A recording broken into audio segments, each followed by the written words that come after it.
ഇവിടെ സൂചിപ്പിക്കുന്നത് സൂറത്തുൻ നൂർ, അത് നമ്മുടെ സജീവമായ ശ്രദ്ധ പതിയേണ്ടുന്ന ഒരു അധ്യായമായിട്ട് നമ്മൾ പ്രത്യേകം കാണണം. ഈ ഒരു അവസ്ഥ സമൂഹത്തിൽ കൃത്യമായി തന്നെ ഉണ്ടായിത്തീരുന്ന നിലക്ക് അല്ലാഹു സുബ്ഹാനഹു വ തആലയോട് നമുക്ക് പ്രകാശം നമ്മുടെ മനസ്സിൽ നിന്ന് ഒരിക്കലും മായാതെ നിലനിൽക്കാൻ നിരന്തരമായി നമ്മൾ അല്ലാഹുവിനോട് തേടിക്കൊണ്ടിരിക്കുന്നുണ്ട്. ഈ അധ്യായത്തിന്റെ പേര് തന്നെ സൂറത്തുൻ നൂർ, പ്രകാശം. അല്ലാഹു ആകാശഭൂമികളുടെ പ്രകാശമാണ്. എല്ലാ അർത്ഥത്തിലും അവൻ പ്രകാശമാണ്. ആകാശഭൂമികളിൽ മുഴുവനും പ്രകാശം ചൊരിയുന്ന വിധത്തിൽ സൂര്യ ചന്ദ്ര നക്ഷത്രാദികളെ സൃഷ്ടിച്ചവൻ അവനാണ്. അങ്ങനെ ആ നിലക്കുള്ള ഭൗതികമായ പ്രകാശങ്ങളുണ്ട്.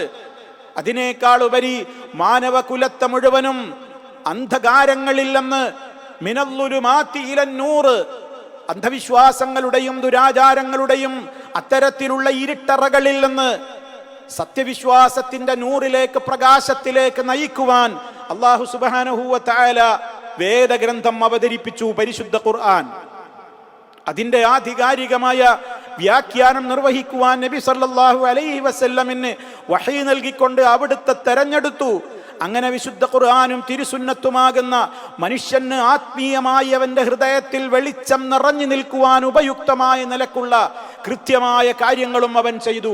ഇങ്ങനെ ഭൗതികവും ആത്മീയവുമായ നിലക്ക് പ്രകാശം കൃത്യമായി നമുക്ക് നൽകുന്ന ഏക സ്രോതസ് അത് അല്ലാഹുവിങ്കൽ നിന്ന് മാത്രമാകുന്നു.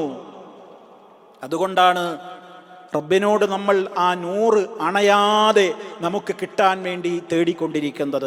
നിസ്കാരത്തിന് വേണ്ടി പുറപ്പെട്ടപ്പോ നബി സല്ലല്ലാഹു അലൈഹി വസല്ലമ ചോദിച്ചില്ലേ, നമുക്കൊക്കെ പരിചയമുള്ള ഒരു പ്രാർത്ഥനയില്ലേ, അല്ലാഹുമ്മ ജഅൽ ഫീ ഖൽബി നൂറാ വഫീ ലിസാനി നൂറാ വജഅൽ ഫീ സംഈ നൂറാ എന്നിങ്ങനെ പറഞ്ഞുകൊണ്ട് അള്ളാഹുവിനോട്, അള്ളാഹുവേ എൻ്റെ ഹൃദയത്തിൽ പ്രകാശം തരണം, നാവിൽ തരണം, കണ്ണിൽ തരണം, കാതിൽ തരണം, അതുപോലെ തന്നെ മുന്നിലും പിന്നിലും ഇടത്തും വലത്തും ഒക്കെ അള്ളാഹുവേ നീ എനിക്ക് പ്രകാശം തരണേ. അല്ലാഹുമ്മ അഅ്തിനി നൂറാ, എനിക്ക് പ്രകാശം തരണേ. പല റിപ്പോർട്ടുകളിലായിക്കൊണ്ട് ഈ പ്രാർത്ഥനകൾ വന്നിട്ടുണ്ട്. യമീനിലൂടെ അൻ യമീനി നൂറ അൻ ശിമാലി നൂറ എന്നൊക്കെ നമുക്ക് പല റിപ്പോർട്ടുകൾ നമുക്ക് കാണാൻ സാധിക്കും.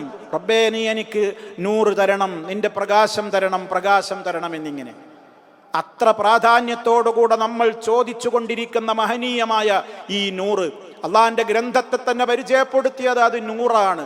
മുഹമ്മദ് നബി സല്ലല്ലാഹു അലൈഹി വസല്ലമയെ പരിചയപ്പെടുത്തിയിടത്തും അത് നൂറാണ്. നൂറ് കൊണ്ട് സൃഷ്ടിക്കപ്പെട്ടു എന്ന നിലക്കല്ല, അവിടുന്നും ജനങ്ങളെ ദുർമാർഗത്തിൽ നിന്ന് സന്മാർഗത്തിലേക്കുള്ള പ്രകാശം കാണിച്ചു കൊടുക്കുവാൻ വേണ്ടി റബ്ബ് നിയോഗിച്ച് അറിയിച്ച് വഹീ കൊടുത്തിട്ട് അയച്ചിട്ടുള്ള നബി സല്ലല്ലാഹു അലൈഹി വസല്ലമാണ്.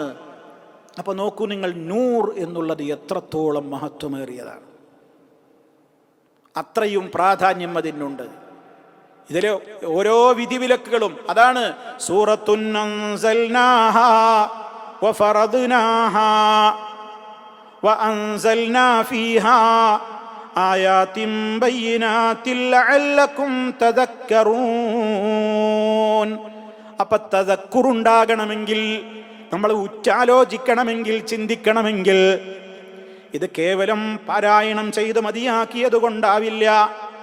മറിച്ച് എന്ത് ചെയ്യണം, നമ്മൾ കൃത്യമായി തന്നെ നമ്മൾ അതിൻ്റെ അർത്ഥം പഠിക്കണം, ആശയം പഠിക്കണം. അർത്ഥവും ആശയവും കൃത്യമായിട്ട് നമ്മൾ പഠിച്ച് മനസ്സിലാക്കണം.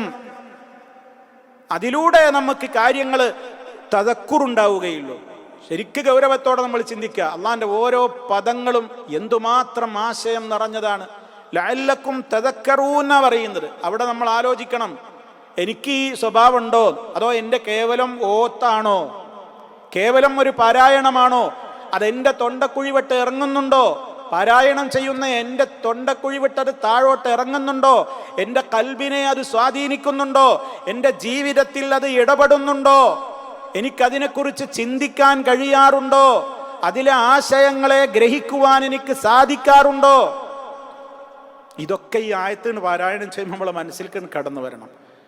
സൂറത്തുൻ അൻസൽനാഹാ വഫറദ്നാഹാ വഅൻസൽനാ ഫീഹാ ആയാതിൻ ബയ്യിനാത്ത്. ബയ്യിനാത്ത് വളരെ സുവ്യക്തമാണ്.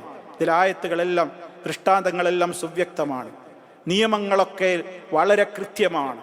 അതൊക്കെ നിങ്ങൾ ചിന്തിക്കണം, ഉറ്റാലോചിക്കണം, അതിനെക്കുറിച്ച് ഗൗരവത്തോടുകൂടെ ഉൾക്കൊള്ളണം എന്നാണ് അല്ലാഹു സുബ്ഹാനഹു വ തആല ഒന്നാമത്തെ ആയത്തിൽ തന്നെ പറഞ്ഞ് ഇനി രണ്ടാമത്തെ സൂക്തം മുതൽ ചില നിയമങ്ങൾ പറയുകയാണ്.